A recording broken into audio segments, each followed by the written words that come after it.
السلام عليكم ورحمة الله وبركاته متابعينا وأصدقائنا أصدقاء عشاق الصيانات على اليوتيوب.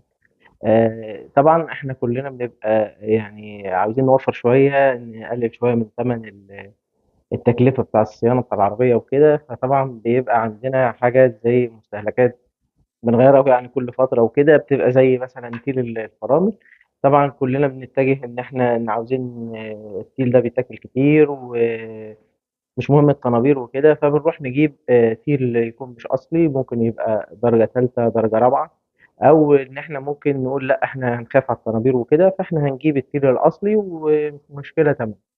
طبعا بنتكلم العربيه زي اللي احنا هنشوفها في الفيديو دي. العربيه دي التيل بتاعها من التوكيل بالضريبه يعني عامل حوالي 5000 جنيه.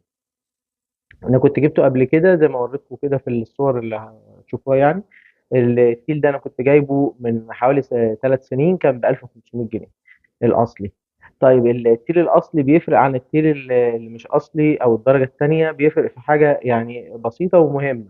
زي ما احنا هنشوف كده فرق السعر بيبقى في بلي النحاس اللي بيبقى موجود في التيل.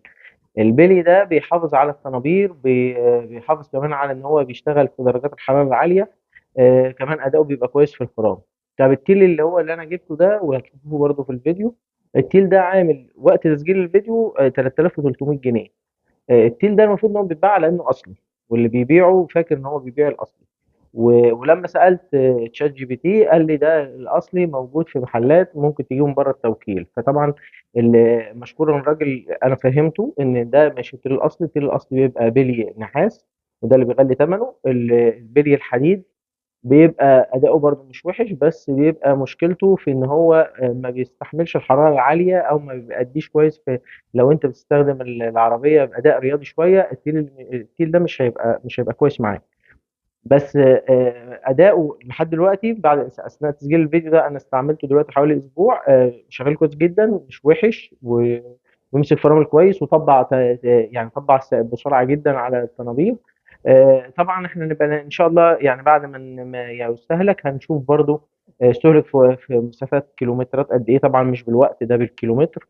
هنشوف كمان حافظ على الطنابير ولا للاسف لا قدر الله يعني اثر على الطنابير في حاجه. فالتيل ده انا لحد دلوقتي مش قادر اقول لك برضو هاته وانت مطمن، او ان انت يعني، بس انا عاوز اوريك هنا في الفيديو الفرق بين التيل الاصلي والتيل اللي مش اصلي. فيلا بينا نشوف.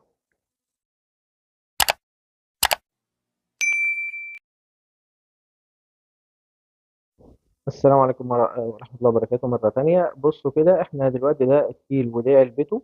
زي ما انت شايف كده، طبعا العلبة مختلفة عن علبة الأصلي. ده شكل التيل. بص معايا كده، قرب كده على الحبيبات بتاعة زي ما قلنا الحبيبات البلي أو الحبيبات الحديد اللي موجودة. زي ما انت شايف دي حبيبات حديد مش نحاس. تمام، دي كده تعرف ان التيل ده مش ده الأصلي. تمام، حتى لو كان خامته كويسه او عجينته كويسه. طيب التيل الاصلي حتى بعد ما تاكل برضو ادي البلي. بص كده معايا، قرب كده.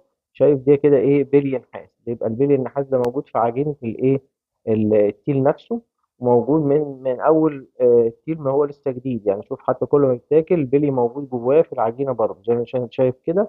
ده الفرق ما بين البلي. بص هنا البلي اللي هنا ده كله حديد، اما البلي الاصلي الظهر زي ما انت شايف طبعا. ده الظهر الجزء المعدن اللي بيبقى فيه البستم. كمان بيبقى مكتوب هنا موبس. دي موبس دي اللي هي الماركه اللي بتعمل ايه؟ اللي بتعمل الكليبر ده. زي ما شايفين كده في الصوره الماركه بتاعته موبس. اما طبعا التيل اللي مش اصلي مبيبقاش مكتوب عليه موبس، مكتوب عليه اي حاجه ثانيه.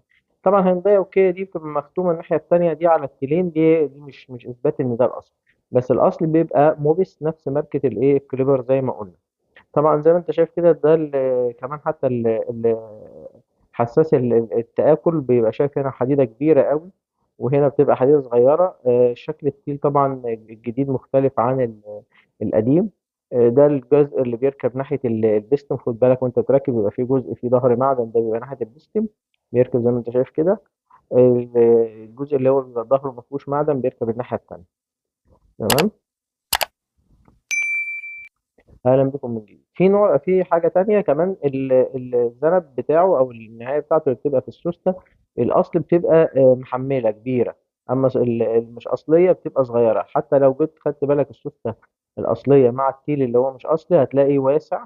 فبالتالي السوسته اللي بتيجي معاه بتبقى متنيه من الناحيه دي كده، يعني في الناحيه دي كده بتبقى متنيه لجوه شويه عشان تضيق الفتحه، عشان تبقى قد الايه التيل اللي هو الجديد. السوسته طبعا الاصليه تبقى واسعه من كده. فاحنا طبعا شفنا الفرق بين التيل الاصلي والتيل مش اصلي في الخامه وفي التركيب وفي السمك، الجزء اللي هو بيبقى على السوسته. ده بيبقى دي الفروقات الجوهريه او الفروقات الظاهره قدامنا. طبعا الفرق في الاستخدام هيبان مع الوقت ومع الاستعمال. وطبعا ربنا يستر طريقكم، كل سنه وانتم طيبين. السلام عليكم.